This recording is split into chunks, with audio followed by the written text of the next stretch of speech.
transferring a group policy out of a group claim as we sell group insurance to companies too. It's really expensive and not a great way to do things. But of course, if somebody is not insurable or they're not, they can't get their own policies anymore, that might be the only option or the only game in town, which is, become expensive. I do look at it as like an extra bonus too, for the most part. I mean, what I typically do when I do my analysis, I include that group insurance or what they have at work, that 1 times, 2 times, 5 times salary. But then I'll show them, hey, for this $500,000 policy you have at work, to add that to your plan as an extra $400 a year or whatever it may be. I think we should do that. So if you end up leaving your job and you leave that behind, we have this locked in at your current age and your current health. And so it is similar to what you described. I mean, I do kind of look at that as a bonus above and beyond.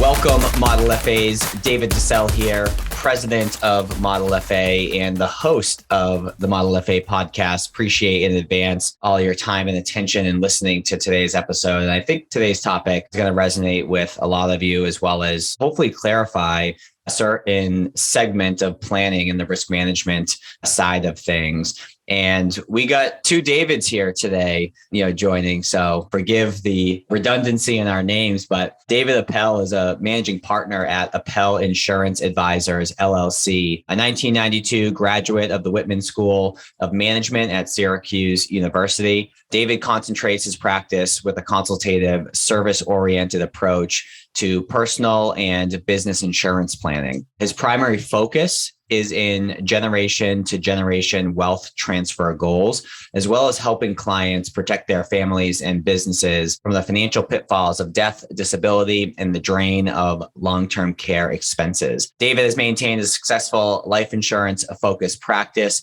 for over 29 years. And I do, of course, want to give a special shout out to how David and I even got connected in the first place. So Barry Goldwater had reached out to me on LinkedIn, had some phone calls, and then introduced me over to David as a guest. So Barry, if you're listening to this, thank you for that introduction. And this podcast is a result of your networking and your outreach. And without you, this episode wouldn't have happened. So with that, David, officially, welcome to the show. Thank you very much, David. Appreciate being here. Of course. So I guess the way I like to start these episodes is just to help set the stage and give a sense as to your background beyond your bio that I just read. So I guess my first question is, how'd you get started in the industry in the first place? That's a great question. And it's a pretty simple answer because it was somewhat cut and dry, but I'd always been an entrepreneur through high school. And then in college, I had taught tennis and had a tennis program when I was in high school. And in college, I had a t-shirt business for the fraternities and sororities at Syracuse. And we sold a lot of paraphernalia to the Greek houses there. So I always kind of had an urge to do things on my own. And then it got solidified my junior year of college when my dad's company that he had worked for, which many of you would probably know, or some of you may be too young, or the older people would know, Clico Industries, the toy company that made Cabbage Patch dolls and ColecoVision, went bankrupt my junior year of college after he had been working there for 25 years. So I had kind of seen my dad put effort in for over 20 years to a company, ended up having it go bankrupt, lost 3/4 of his retirement, and said, I really want to try to do something on my own and go into business for myself. And the insurance industry kind of fell on my lap through different means. I graduated, said, I'm going to try it. And, lo and behold, here we are almost 30 years later and, made it work and, and been self-employed basically my entire life. Love it. So how's your business? How has it evolved over time? Do you typically work with the end client exclusively? Do you partner up with advisors as that risk management specialist and kind of meet with that end client as well? Like,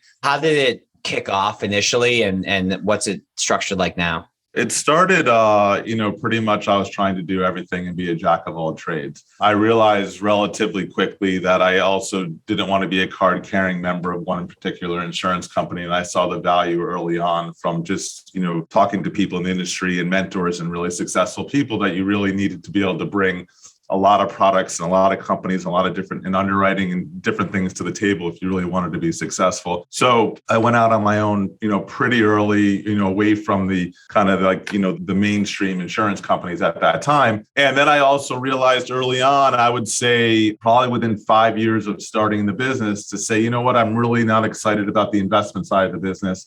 I really have a passion. I feel it's really important to be really good at what I do and focus on the protection side. And I started doing that. And I would say, David, probably, 10 years into my business where I started realizing that I was doing a really good job for other professional advisors and decided to focus on that and started doing what I called road shows, going into investment advisory firms, financial planning firms, estate planning law firms, CPA firms, and doing little road shows of what's going on in the insurance marketplace today. What do your clients need to think about? Sponsoring breakfast or lunch, and just, saying, hey, I want to be your insurance specialist. I want to be your go-to guy that you can trust, that you can go to, and you're going to get, solid advice. And if what people have are good, we're going to tell you that. And if it needs to be tweaked or adjusted, we're going to tell you that. And if it's really not good and terrible and needs to be replaced, we're going to tell you that too. So, it's evolved over time, but I would say now probably close to 85 to 90% of our business comes in through other professional advisors. And we're part of that. We're part of it, the team around that client. And our job is to do that risk management piece. Cool. Now, there's some things in there that you just mentioned that I kind of want to hit on. So Essentially what you've done is you've created a number of different, essentially COIs for yourself with advisors, as opposed to having to go out and find all these end clients, on your own. And advisors build up their own COI networks, be it with CPAs, attorneys, et cetera. And there's some principles within building those relationships. And also there's, to a certain degree, I would say, because I come from, a financial planning / really an insurance background with my time at Northwestern. And there can be a certain stigma that is associated with insurance professionals. So I guess my question becomes, how are you able to get these advisors to say, hey, this isn't just your typical slick insurance guy, which can be the stigma out there. And how did you go about building relationships with these folks to where they've actually sent you business, helped their clients out through working with you? Because I'd imagine, building COIs is tough enough. Building COIs when you're the insurance guy, maybe even more difficult. So what were some of the relationship building things that you did to get them to like you, get them to trust you? Yeah, I think one of the differentiating factors is that my firm and myself are licensed insurance advisors too, and that allows us to charge fees if we choose to. And so, it is one differentiating piece that I can talk about. And I guess, one of the things that really helped within the firms that I worked with, whether they're RIAs or the estate planning law firms where they're trustees on trusts that hold life insurance policies, is offered to do policy reviews and audits on their clients' existing policies, and then depending on the relationship that I'm building, and the complexity of the policy and the ownership structure, it would depend on whether I would do that gratis or if I would charge a nominal fee to be able to do that. But it kind of set me apart a little bit, knowing that they could refer me in and be just a fee advisor and say, hey, I'm going to charge $1,000 or $1,500 to do this review or $5,000 to do this review. I remember one of my really large case I got out of Washington, D.C. I got brought in by the estate planning attorney, and it was a really complex case. It was private placement life insurance in Alaska LLCs with,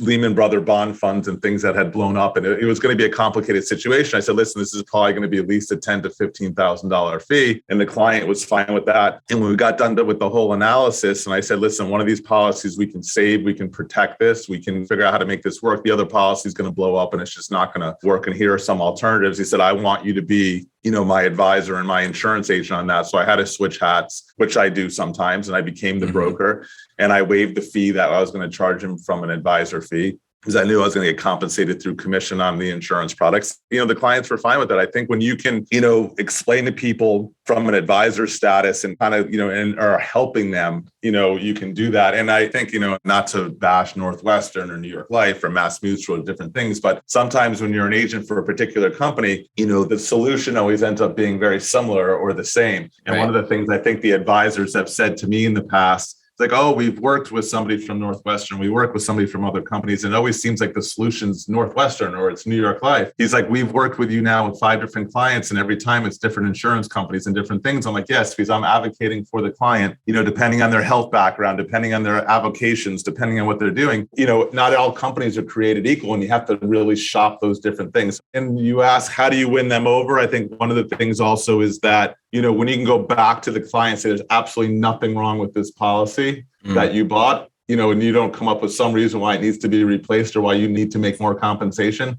that goes a long way with advisors and with clients. Love it. So, we've been bringing up some of the other companies, and I guess just to help set the stage, and a lot of our listeners know my background from prior episodes, but I came from Northwestern and I was there for 7 years.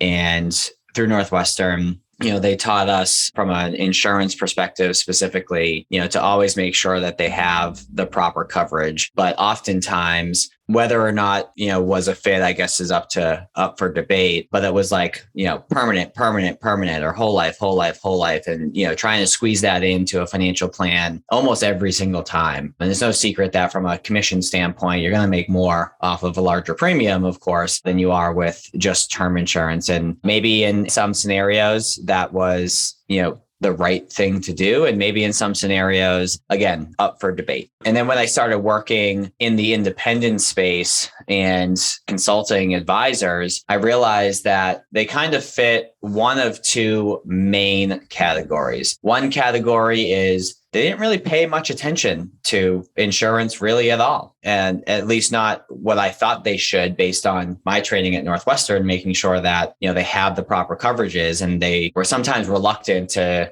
have those difficult conversations and push hard because they weren't necessarily compensated on that. So there was no incentive essentially, and the world runs on incentives, for them to push hard. And then the other camp, hey, just get term and just, take care of that need. And I think that if you look at those stark differences, my belief is that there's some sort of middle ground in there. And what that middle ground is, I'd like to know. So I guess philosophically to start, how do you think about, with life insurance specifically, how do you think about addressing that insurance need? And then how do you come up with whether it should be term or permanent or a blend of two? A blend of both, yeah. No, it's a really good point, Dave. And there's not a clear-cut answer on that. But I think, I've come from the camp that I specialize in risk management. I need to make sure that if I'm working with a business, or if I'm working with a couple or a single person, single parents, whatever it looks like, the scenario is that if that individual dies,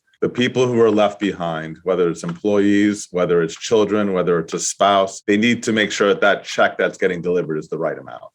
So the first thing for me with whatever planning we're doing through our needs analysis, through our planning software, is that, I have deep conversations with these clients about, what do they want to have happen? I mean, typically you're dealing with a young emerging wealth couple. They want to know that their kids can go to college, whether they're here or not. And they want to know their spouse is going to be able to continue at least living the same lifestyle that they're living. So the most important thing is what's that amount of capital they need to make that all happen. And if that's $2 million or $3 million or $5 million, then, we need to put a term insurance policy in place, a large block of term that's locked in for 15, 20, 25, 30 years, whatever the number is, depending on their circumstance, to make sure that check gets delivered. That's first and foremost. Whether permanent insurance comes into play, again, for me, permanent insurance is there when you die. The type of clients I typically deal with, which are entrepreneurs, which are people who own a lot of real estate, a lot of bricks and mortars. They own small privately held businesses that are not easily liquefiable. They're private equity people, they're venture capital people, they're people that, they're investing their money elsewhere. They might have a need for permanent insurance too, depending on their overall scenario, and whether whole life's the right. I mean, have I used whole life? Yes. Is it the be all and end all to everything? No, it's the right product for the right person and for the right place and the right particular thing at right place and time. Other permanent insurance you could get for 3 times, like $1 million whole life policy for a 40-year-old. We might be able to get a $3 million universal life that's fully guaranteed for life. That's $3 million. That's 3 times the death benefit for the same premium. It's not going to build that equity and cash value that a whole life does, but it's going to be guaranteed to their 110, and it's going to be there. So it really depends on the scenario. But to back up, the most important thing is if I need to come in here and deliver a check, what's that right amount? And if all that can be afforded by those people is term insurance, then that's what gets placed, and that's the most important thing. So I think there's a place and time for everything, and it depends on what people are doing. That young emerging wealth couple who's going through life, building their careers, buying houses, taking on debt, having children, they need large blocks of term insurance no matter what. Whether we factor in some permanent insurance into there depends on their overall scenario. Are they maxing out their 401ks? Are they saving in other places? Are they doing other investments? And they're doing all those things. And yeah, maybe some permanent insurance with a long-term long-term care rider makes sense. If not, they need to be covered. You switch over and you have that couple that's already kind of through that bell curve and they're at the top of life and their kids are in college or almost through college. And they have parents that are, in assisted living and nursing homes and they're kind of that sandwich generation. And they're starting looking with some people, their life insurance needs could dissipate. They could start going down at that point. But for others, if they have special needs children, if they have to worry about state and federal estate taxes, if they have to worry about, creating a legacy for that next generation, if they have other family members who are relying on them for income, they need some form of permanent insurance that's going to go on forever. It can't disappear like a term policy. So, it really comes down to that, data gathering and, and asking questions. Like just like a total aside, like last week I was talking to a guy, we went through this whole thing. And then I said to him, I go, let me ask you something. Are there any other family members that are relying on you besides your immediate family? Then all of a sudden it comes out that he sends his mother $7,500 a month. He pays for his brother's 2 kids' private school educations. And like I said, okay, wait a minute, time out. We need to factor all, if you want that to continue upon your death, we need to factor that in. That's above and beyond your immediate family. So it's asking those questions that are really important. I like how you've worded that, where you don't come in and say, hey, here's what you need. It's more of a discovery process around, well, this is your choice. Like, what is it if you did not show up at home? Like, what is it that you'd want to accomplish? Now, I don't know if it's just been with the folks that I've worked with or not. And maybe it's, again, I'm going to go back to my Northwestern training, perhaps. We were trained in such a way to, find a larger death benefit than what was needed, although I don't think that's the case. But I find that a lot of folks that I work with, a lot of advisors, they come up with a much smaller death benefit need than what I think I would have came up with as I went through that. Do you find that to be the case where an advisor has, like, I'm making this number up, a $750,000 death benefit number in their mind, and you're like, yo, this is supposed to be like 2 million based on my conversation with them. Like, do you find that to be the case? Yes, absolutely. For whatever reason, there's a lot of, A, people are underinsured to begin with. And B, people don't really think about it. They think, I got to generate 50 grand a year. That's $1 million at 5%. Okay, that's great. But if you put in a 3% inflation onto that 5%, you need more than $1 million to generate. That 50 grand is not going to be worth 50 grand 10 years from now. You need to continue to grow that at a 3% inflation. Got to change that inflation number to 7.5%. Exactly. Right. And I do use a 7% inflation, when I project out college education and stuff, because it has been between 7 and 10, but you do. Yeah. Listen, even when I send people my data gathering form and I ask them, net spendable amount of money the family needs, like the monthly nut outside of schooling and education, some of the numbers that I get put down, some people are really realistic, and I'm seeing the 15, 20,000, 30,000 a month. And then I see someone that, that's making $500,000 and they write down $3,000. Like, yeah, no, you're paying $3,000 for your dry cleaning, your cell phone bills, your cable. People just have no clue, for the most part, with their budgets and what they're doing. But yes, and that's one of the things that drive me nuts when I go in and I get brought into a situation, where there's already some insurance in place, which again, that can happen frequently. And I need to assess those policies and whether we're keeping them and we're going to build upon them, we're going to replace them or tweak them. Most of the time, and especially if they were put in by, an agent of an insurance company, it's a smaller permanent policy that was just not appropriate, Hey, Model FAs, I know you're enjoying this conversation, but I wanted to take a quick break to talk to you about the Model FA Accelerator. This is a unique collaboration between us and you, where we help you build a financial advising practice that you can be proud of. We focus on the foundational concepts around how to pick a niche or a specialization, how to price your services, how to construct an offer that people are going to buy, and then how to market it and sell it in a way that'll get people to sign on the dotted line and become clients of your firm, all while giving you the information to scale and set up workflows and operational processes that will allow you to reclaim your time and build a practice that doesn't run you. So if you'd like to hear more about that, go to www.modelfa.com/accelerator or www.modelfa.com. Hover over Work With Us and click on Accelerator. Hope to see you in the program. How do you take into consideration, and I keep going back to this because I want to provide context. So sure. Like for me, when I was in the business, when I was coming up with that death benefit need, quite frankly, whatever they had through work, whether it was, 1 times their salary, 2 times, 5 times, whatever it was, we were taught to not necessarily take that into consideration for the purposes of the likelihood that they're going to be there for the rest of their life these days are small. And more often than not, you can't take those policies with you. Or if you do, you have to go through underwriting at that time to convert it to an individual policy outside the group plan. And therefore, we wanted to make sure that the proper amount of coverage was in place in individual policy, and that what you had through work was just icing on the cake. It was a de minimis amount that it cost you out of your paycheck, if not given to you as a part of your employee benefits. How do you think through their total death benefit need and perhaps what they have through work? Like, what's your philosophy on including that or not?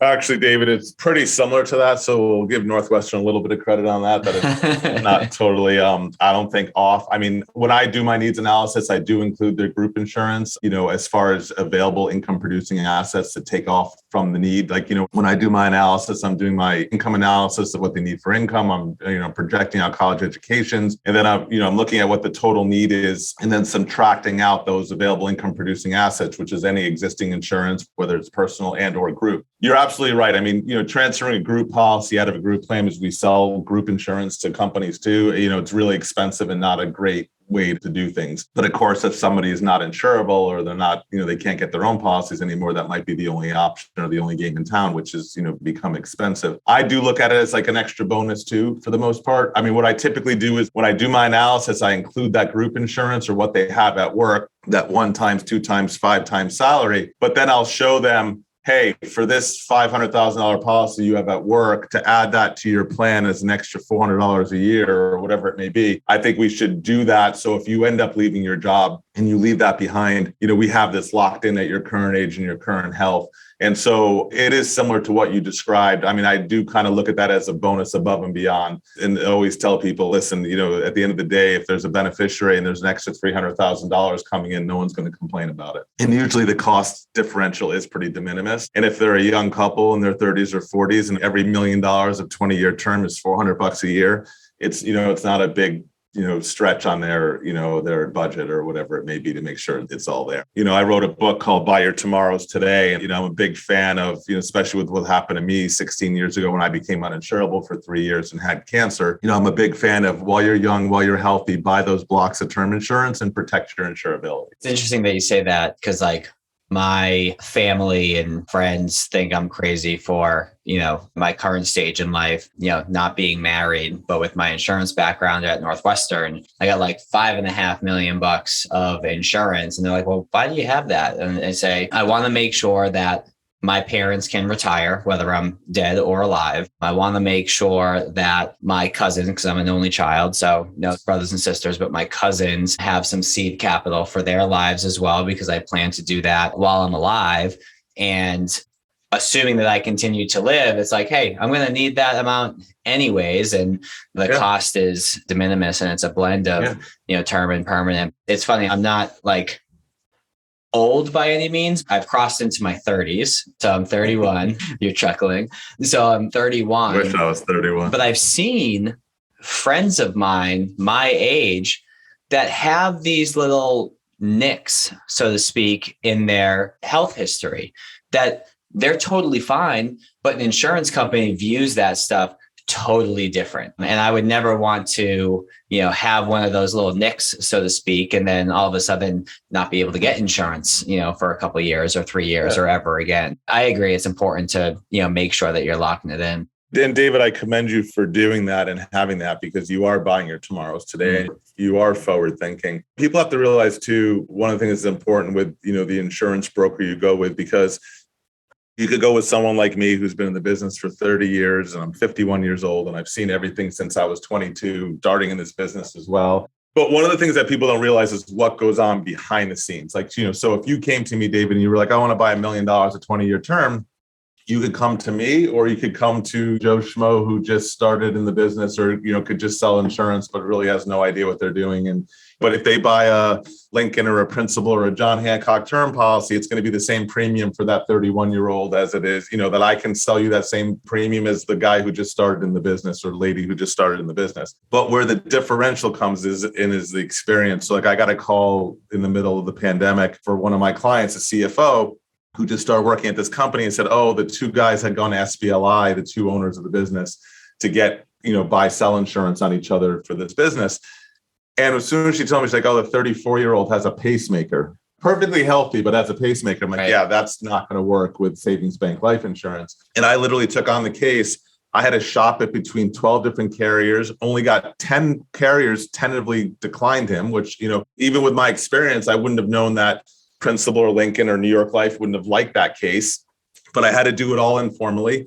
We found two companies and we ended up going with Penn Mutual, we gave them table 4, and we were able to get the coverage in place that they needed for the business. But that would never have happened with a normal agent or someone just checking the box and throwing in an application. Right. They have to know that I have to gather all those doctors' records, I have to shop it around to different companies and see who's willing to take this guy and paint the picture. And when even the small nuance thing that you just said, which is doing it informally. So it's not like an official stamp of decline on their record, so to speak. Which it is, as you know, from being in the business, that Medical Information Bureau Right. Stamps everything. So if you get a decline, every insurance company can go see that for forever. Right. That you are declined.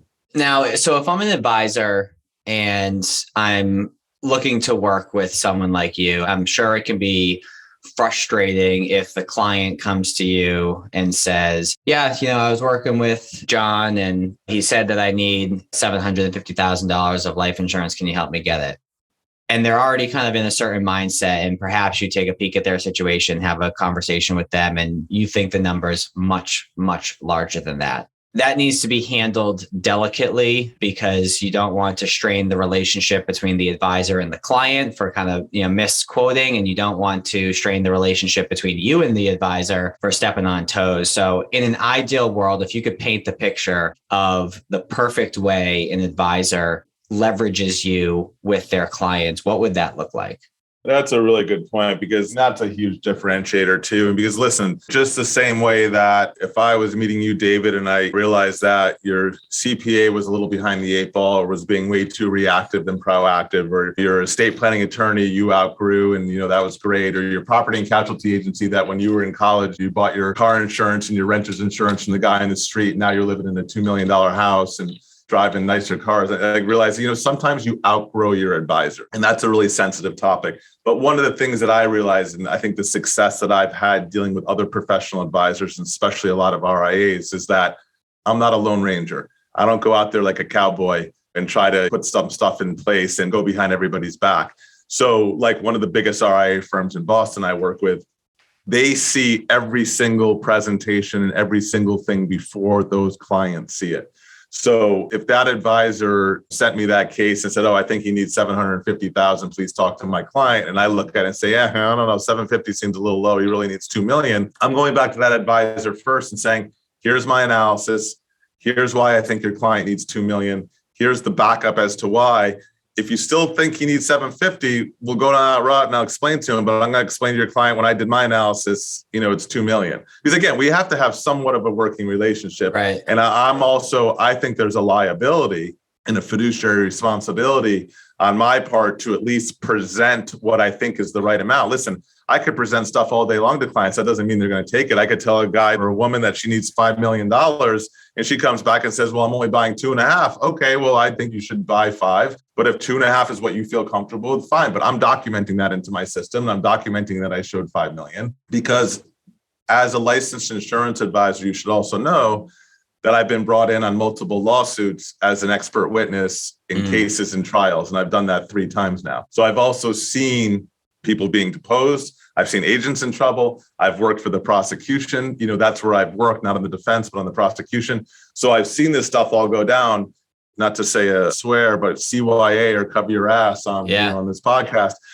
I do that frequently. And again, even if I show somebody disability insurance, or if I show somebody something that they just decide they're not doing, I have them sign off on it. Because I don't want all of a sudden like their kids or the lawyer for their children coming back and saying, why did you sell my dad this? Why didn't you show this? Oh, I did. He didn't want to do it. I'm glad you said that last piece because I don't think enough people do that. And I've heard from advisors that I know that when they actually put that piece of paper for them to sign off on less coverage than what was initially recommended, a good number of those people don't sign it and take the initial recommendation when they realize that, you're taking this very seriously. Yeah, no, right. And I said, I don't want to take on that risk for your family. Right. I also have clients with every application that we take. We have the trustee or owner and the insured sign off on a piece of paper on my stationery that says that whether we're replacing an insurance policy or it's a new insurance policy, to make sure they realize that there's a 2-year incontestability clause on every life insurance, that an insurance company can contest a case in the first 2 years that it's in force. And also there's a 2-year suicide exclusion. This is one of the cases that I sat on that went all the way to trial, was an agent. And well, long story short, was a guy who had $9 million of life insurance with one agent, replaced it with $15 million with a new agent. A year and a half into the policy, he dies of a heroin overdose. The insurance companies are saying, the $9 million's gone. That was in force for years. The new $15 million or less than 2 years old, the insurance company contests it because they find out that he had gone to 2 heroin rehabs that he had not disclosed. Mm-hmm. And the ex-wife who was getting alimony, the new wife who, no one was getting this $10 million and $5 million policy, and they sued everybody.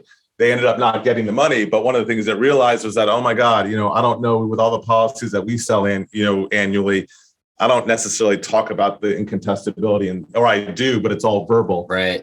And I want to put it in writing. So anyway, these are things that just, need to be aware of when you are dealing with risk management and life insurance products. For sure. You had used a word as you were going through your description a moment ago, fiduciary, and that's a big word, obviously, in the industry. And I think that, especially with independent advisors in the RIA channel, one of their biggest concerns in working with someone like yourself is the worry that that person would be motivated and perhaps skew their recommendation based on the commission attached to it. And you kind of addressed that already with the idea that you can charge, a fee on the front end. They're used to that and they do that in their business. So perhaps that resonates with them. But you've taken this a step further and you've created an entirely new entity just recently to address this problem or this opportunity with insurance professionals in the industry to help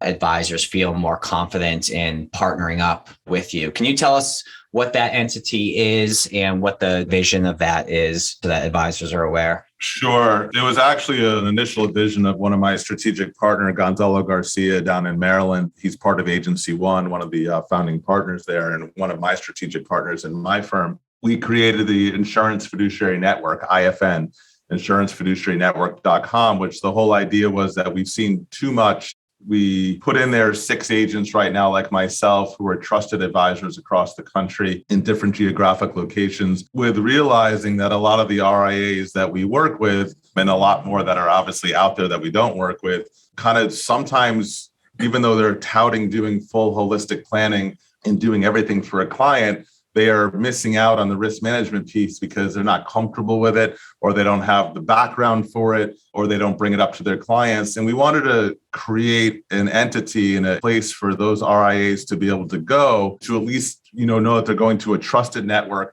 They're going to some trusted advisors in the country where they could get some really good, solid insurance advice and partner with them, either on a fee basis, if they're allowed to do that, or if they just want to know if their clients are taken care of and pass it off to that right person and not share in the commissions or revenue of those products. But we have access to almost every proprietary and non-proprietary product out there. So, like we talked about before, it comes down to, not every carrier is created equal for that same person. It really comes down to, do they climb mountains? Do they do rock climbing? Do they fly their own airplanes? Do they fly helicopters? Do they scuba dive? What kind of cardio and cancer history do they have? Everything that can go. Do they smoke marijuana? Do they do edibles? Do they smoke pipes or bongs or whatever it may be? How do they drink their alcohol? Do they have speeding tickets? These things that people don't think about, everything that goes into the background of a life insurance application kind of needs to be addressed.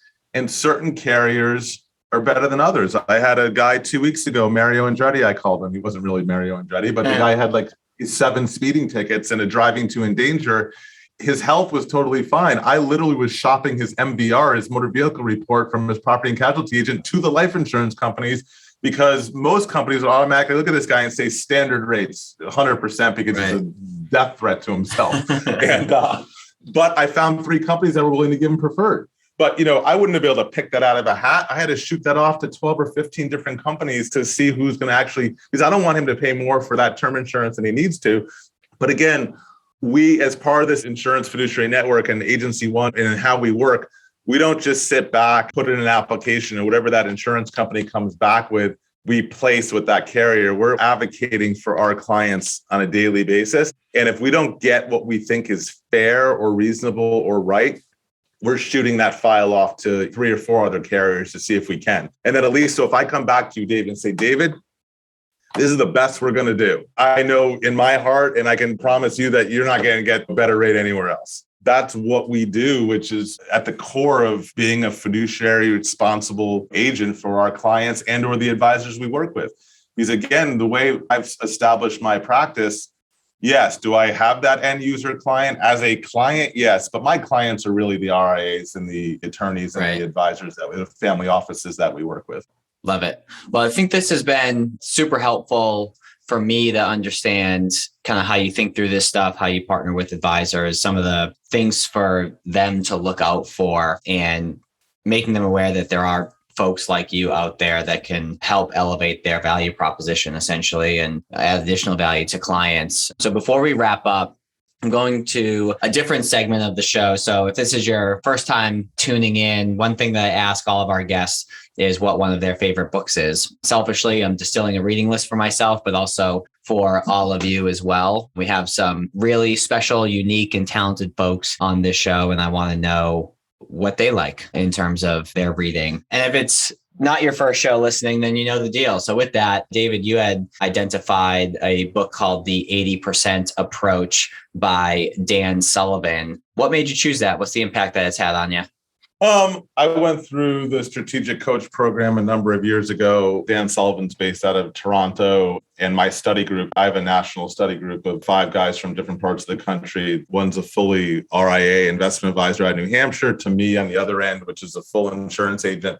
And the other ones are kind of mixed in between. We meet and we did the strategic coach together. Whether you go on the strategic coach website, you look at some of the different books that might grab your attention.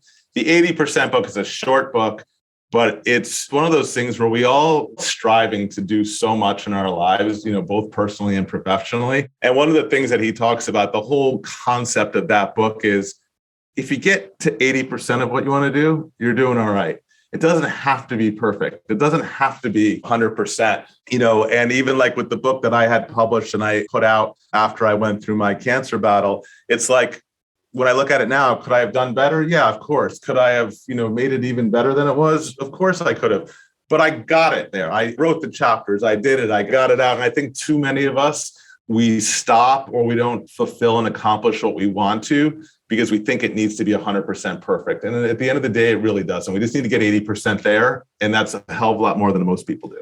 Yeah, I'm going to butcher this quote a little bit, but it reminds me of a quote that I heard, which is something to the effect of great is the enemy of good. And by striving for greatness or not being willing to put yourself out there until you're great, you end up not doing anything. So it's, hey, give yourself some little wins along the way. Progress happens before perfection, if that ever happens. But I like the principle of that you shared. Yeah, thank you. Before we wrap up, if I'm listening to this and I'm an advisor and either I don't focus a ton on insurance within my book of business currently and I want to, or if I don't have a trusted relationship and I just kind of have, like I think of, some of these insurance companies that help advisors, I picture them as more of like this massive assembly line of just like churning stuff out. And they want to have a more personal relationship, someone who is going to do right by the clients. Where do you want to send them? Where can they reach out?